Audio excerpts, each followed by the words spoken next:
صوت الصحافة، نبض الخبر.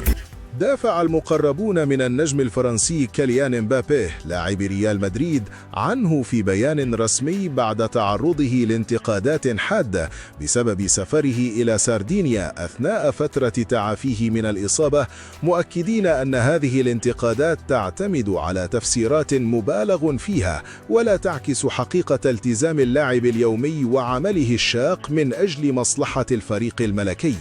تسببت هذه الأحداث في تصدع العلاقة بين مبابي وناديه، حيث أشارت تقارير إلى استياء الرئيس فلورنتينو بيريز من تصرفاته، بالإضافة إلى غضب جماهير الميرينجي التي طالبت برحيله، فيما سادت حالة من الاحتقان داخل غرفة الملابس بسبب الامتيازات التي يتمتع بها دون غيره من اللاعبين.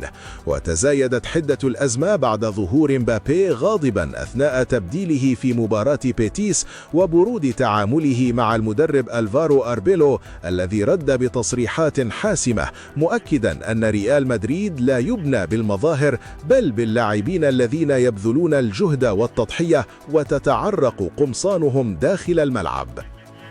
صوت الصحافة، نبض الخبر.